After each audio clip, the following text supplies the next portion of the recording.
Well, the two names that we thought were going to be on a different roster by 3 p.m. today are still on the Toronto Raptors, as Bruce Brown, Chris Boucher, and to a different extent, Gary Trent Jr. are still Toronto Raptors. However, the Raptors did make a couple trades, and first off, thank you guys for joining me for the Raptors 2024 trade deadline recap. We're going to break down the couple trades the Raptors made, the positives, the negatives, all that stuff. We're going to break it down for you. Well, myself. But there's a lot to get to, and I would have done videos earlier today on each trade when they did happen, but obviously I had my own work to do, so I'll break it all down right now. Before we go any further, though, Raptor fans or basketball fans, whoever's watching, if you follow the TikTok page, I made videos right after the signings. A lot easier, just pick up your phone and make a little one. There you go, no problem. The link is down below for the TikTok, and as I've said countless times before, get to 1,000 followers, we can start doing lives during games, after trades and stuff like that to get a reaction from it. All that stuff, whether it's hockey, baseball, basketball, doesn't matter. I'll be there for it. So if you want to follow up the page, the link is down below, or go to TO Sports Talk on TikTok, and then we can continue to grow what I'm slowly building on there. We're almost 300 away from that 1,000 number, and I know it's a long ways away, but that's okay. Let's break this thing down now. The first trade of the day happened at about, wait, where's Woj's tweet? I don't have the time of it. Actually, hold on a minute. I screenshotted it. When was that? Does it not even tell me what time I screenshotted this? There we are, 10:52. So probably around 10:30, I'm going to guess, was the trade that sent Otto Porter Jr., newly acquired Kira Lewis, and the 2024 first-round pick, one of them, from the Toronto Raptors, in exchange for young guard Ochai Agbaji and Canadian Kelly Olynyk. There's a lot to unpack with this trade, so let's start with what the Raptors are getting back. Because that's what Raptor fans want to know the most, right? We know, Otto, we'll get into that in a second. Let's start with the fun one, okay? Ochai Obaji. What is Ochai Obaji? Because a lot of Raptor fans don't really know a lot about the guy, and rightfully so. This is what Blake Murphy tweets out. Obviously very good when it comes to younger players and knowing his kind of thing. Does a lot of deep dive and stats and this stuff. So this is what I heard. This is what I saw from him. Obaji is a nice get. He has a ton of defensive upside. Already a monster defending in transition. Not a strong point of attack. Really solid instincts / helper. Needs a lot of time still offensively. Not quite a skill set there beyond role player right now, but potential there. Now, Raptor fans, a few years ago, if you told me that trade happened and we got a guy exactly like that, I'd be rolling my eyes like, yeah, another guy who can't score. Great. But this Raptor team is now turned into a team that can score and can't defend to save their life. So bringing in a guy who's 23, about to be 24 years old, from the Utah Jazz, who's going to get more of an opportunity here, hopefully, I'm intrigued. It's a young 23-year-old kid. Now, let's keep going. Kelly Olynyk. Well, anybody who knows a lick of Canadian basketball knows Kelly Olynyk. He's been in the league forever. He's such a pro, and he has done everything he possibly can for Canada basketball. Obviously, a Canadian boy, and that leads to possibly bringing him back next year. Where is he from exactly? He's from Toronto.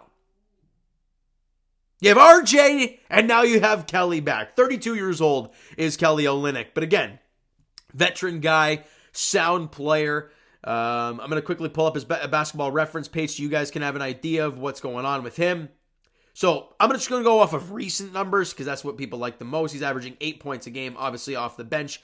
Only started 8 games out of 50 for the Utah Jazz, but only playing 20 minutes a night.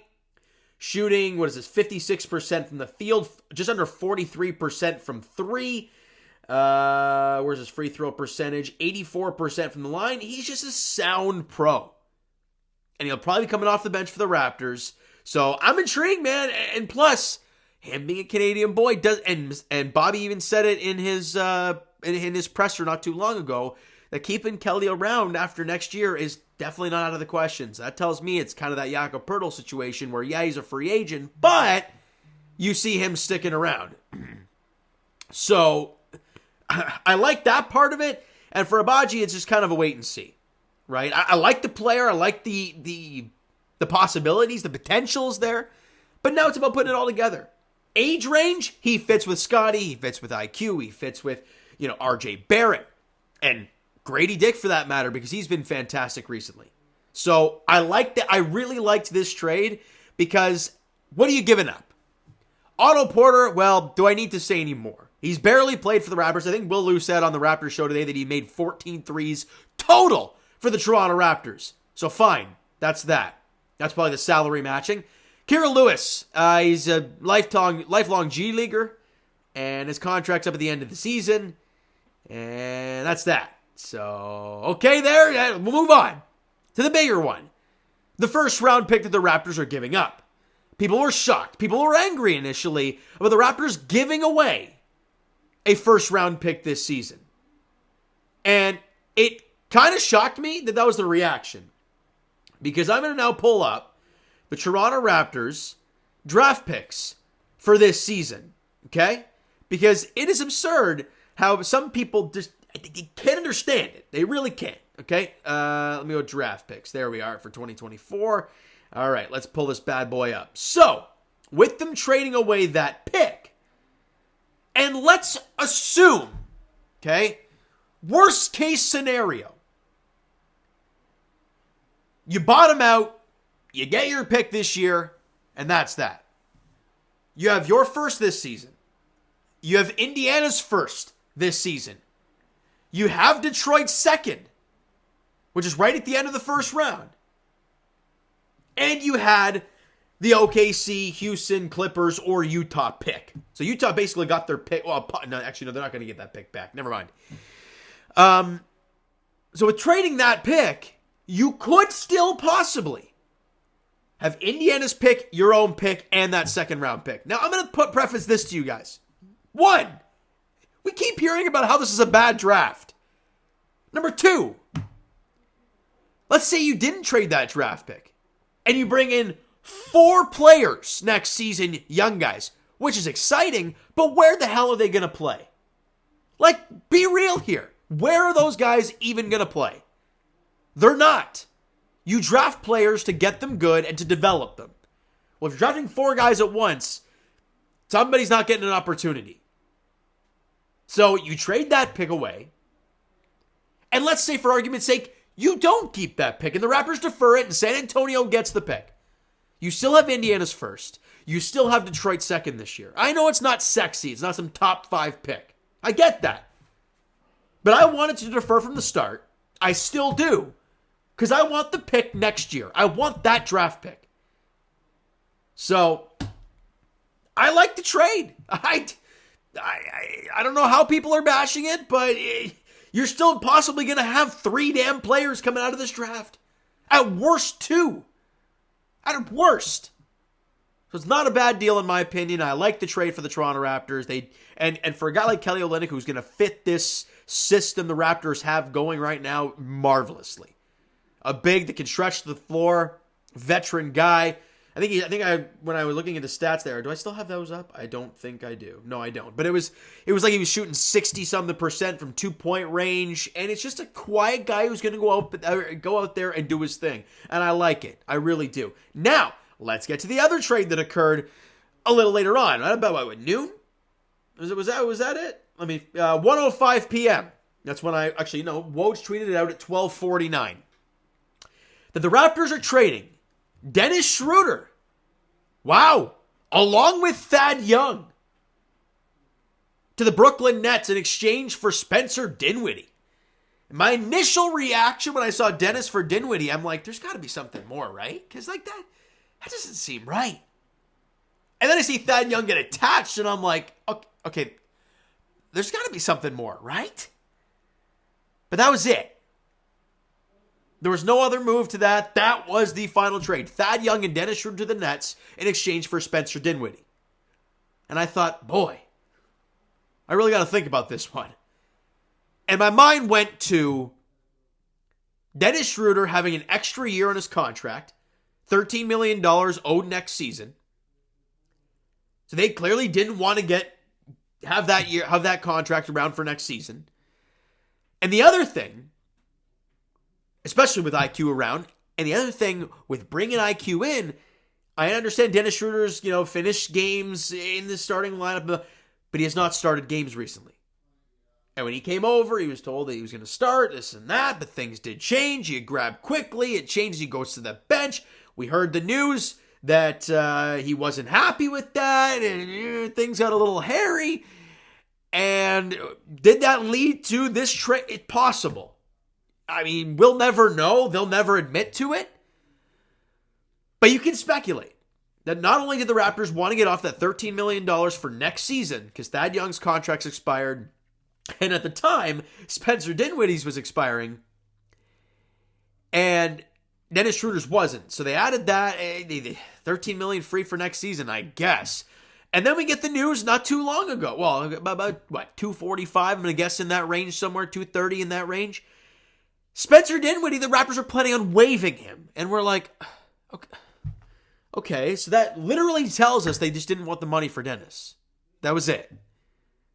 So that one kind of shocked me a bit. I thought they were going to get some sort of asset for Dennis Schroeder. But my only take is this, because without moving Bruce Brown, without moving Gary, without moving Chris Boucher, that tells me the Raptors did not want any more draft picks this season for this year's draft. They already had a possible 4. They traded 1 away. They have 3 still, possibly only 2. They didn't want to add any more. They wanted futures, a 2025, a 2026. And teams were probably very reluctant on that.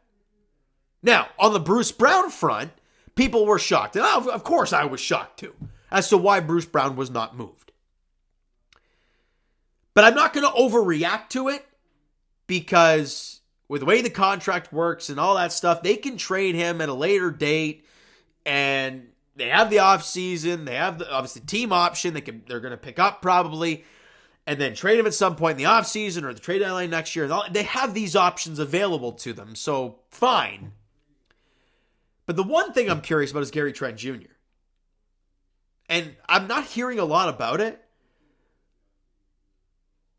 but he's a free agent at the end of the year. He's 25 years old, doesn't have a contract. He's been in trade talks at the last couple trade deadlines. There's been a lot of talks about him, but nothing's been done. So are they going to extend Gary? Or I don't really know where we're at with Gary. So that's a lot of wait and see stuff for me.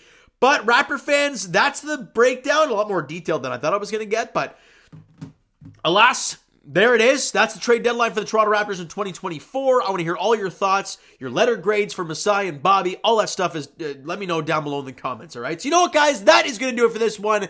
If you enjoyed the video, and, like the first trade and scratch your head about the second one, hit that like button. Do appreciate it. Hit the subscribe button if you guys not already. Comment down below your thoughts on the video, your thoughts on the trade deadline for the Toronto Raptors. There's kind of quiet trade deadline all around the league. A lot of small things done. But, it is what it is. Raptors did some maintenance. And Bobby said it in his press conference. And, I do agree with it, right? They traded 8 players this year, from the start of the season to now. And his response was, people wanted 15 people traded. And I'm like, yeah, fair enough. Yeah, people wanted Bruce Brown gone, Boucher, Gary Trent, all that. Jalen McDaniels gone, which he's still here. But, so, they did fine. Whatever. I like Obaji. I like Olynyk. I'm fine with the first-round pick going. Sure, they're going to have some free money. That's not up for us to be excited about. It's what they do with it. That's a little different story. So, and they have a couple roster spots available as well. So, let's see how they work that. All right? So, you know what, guys? Like I said, hit that like button if you guys enjoyed. Hit that subscribe button if you guys not already. Comment down below your thoughts on the trade deadline moves for the Toronto Raptors. Twitter, Discord, Instagram, TikTok, all that stuff is down below, so follow up there if you've not done so already. And I will talk to you guys Leafs edition. Nah, screw that. Leafs play, Saturday night in Ottawa at 7 o'clock. Done. Raptors edition, Friday, 7:30. As they host the Houston Rockets at Scotiabank Arena. Fred VanVleet's going to see this team and go, who the hell are these guys? Because they're all new. But the fan base is still the same, Fred. And I'm hoping that he'll be. I assume he will be. But either way, He's in town, 7:30 tip-off on Friday night. Give me a new look Raptors, a little bit more excitement in the team because it's new and fresh until they lose 4 in a row and we're like, God, this team's down bad. But we'll see how it goes, all right? So thank you guys so much for listening and watching. I hope you enjoyed the video and enjoyed trade deadline. Talk to you guys then.